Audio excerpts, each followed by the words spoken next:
النبی صلی اللہ علیہ وسلم، نبی صلی اللہ علیہ وسلم نے فرمایا، اریت النار، میں دکھایا گیا خواب میں آگ کو.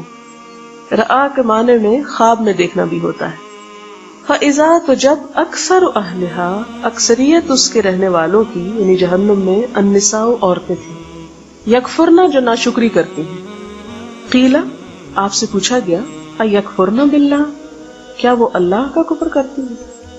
قال یکفرن العشیر، نہیں، شوہر کی ناشکری کرتی ہیں. لفظ ایک ہی ہے کفر، لیکن دو مختلف معنوں میں استعمال ہو رہا ہے، کیونکہ ایک کفر اصطلاحی کفر ہے. اصطلاحی کا مطلب وہ مومن کے مقابلے میں کافر، اور ایک ایمان میں آ کر کفر کے جیسے کام کرنا. وَيَكْفُرْنَ الْإِحْسَانَ، اور احسان نہیں مانتی.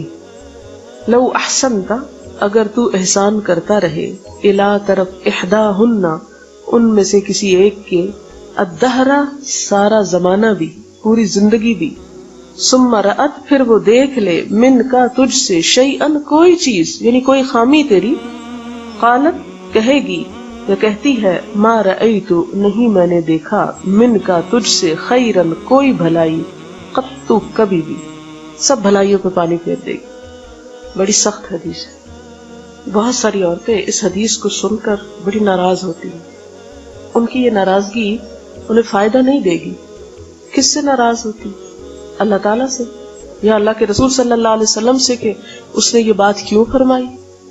اس جگہ پہ ناراض ہونے کی بجائے ہمیں اپنے عمل کا جائزہ لے لینا چاہیے.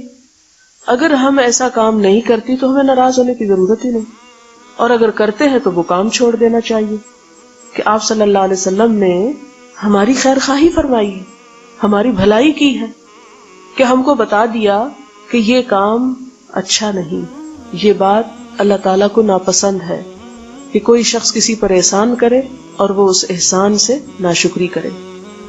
اب اس کو دوبارہ ذرا دیکھیں. آپ صلی اللہ علیہ وسلم نے فرمایا کہ میں نے جہنم میں اکثریت عورتوں کی دیکھی. اس سے یہ نہیں کہ مرد تھے ہی نہیں، مرد بھی تھے، لیکن عورتیں ذرا زیادہ نظر آئیں. اور ان کا گناہ کیا تھا؟ یکفرنا، کہ کفر کرتی تھی. قیل یکفرنا باللہ، آپ سے پوچھا کہ کیا اللہ تعالیٰ سے کفر کرتی تھی، یعنی کافر عورتیں؟ فرمایا نہیں، یکفرن العشیر. عشیر، عین شین ریہ، معاشرت اسی سے ہے. عشیر شوہر کے لیے استعمال ہوتا ہے. وَيَكْفُرْنَ الْإِحْسَانَ، اور شوہر کی خاص طور پر احسان نہیں مانتی، یعنی اس کی بھلائی اور اس کا جو احسان ہوتا ہے ایک عورت کے اوپر کہ وہ کما کر لاتا ہے، کھلاتا ہے، پلاتا ہے، سب کچھ لا کے عورت کے ہاتھ میں دے دیتا ہے، اور ساری زندگی احسان کرتا رہے. تو پھر اگر عورت کو ایک بات بری لگے شوہر کی، تو اس کی پچھلی ساری نیکی پہ پانی پھیر کے زبان سے یہ کہہ دیتی کہ میں نے تجھ میں کبھی کوئی بھلائی نہیں دیکھی، تم نے میرے ساتھ کبھی اچھا نہیں کیا. حالانکہ اگر وہ غور کرے تو آپ دیکھیں کہ ایک عورت، کیونکہ اسلام نے تو جہیز لانے کو نہیں کہا، اگر ایک عورت خالی ہاتھ بھی شوہر کی طرف آتی ہے اور سارا گھر اور بہت ساری سہولیات اور زندگی گزارنے کی نعمتیں جو اس کو میسر آتی ہیں، یہ شوہر کی کمائی کے بدلے میں ہی آتی ہیں، اس کی محنت اور اس کے خون پسینے کے نچوڑ.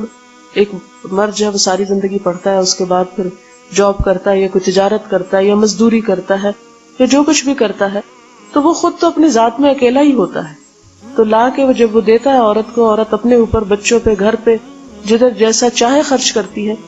اور پھر کیونکہ شوہر بھی ایک انسان ہے اور انسان سے غلطی ہو جاتی، انسان کمزور ہے، پھر اگر اس سے توقعات اس کی پوری نہیں ہوتی تو جو اس نے احسان کر رکھا تھا اس کے بھی انکار کر دیتی ہے. اس چیز کو ناپسند کیا گیا اور اس چیز سے بچنا چاہیے.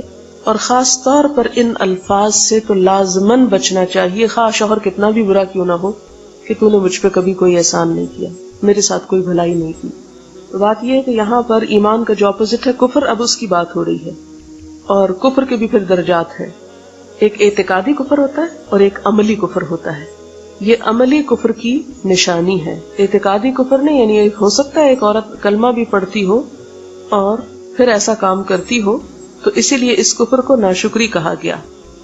کیونکہ صحابہ کرام کو بھی یہی شک ہوا نا کہ یکفرنا، یعنی اللہ تعالیٰ کا انکار کے نہیں، اعتقادی کافر ہے. فرمایا نہیں، اعتقادی نہیں، عملی ناشکری کا شکار ہے.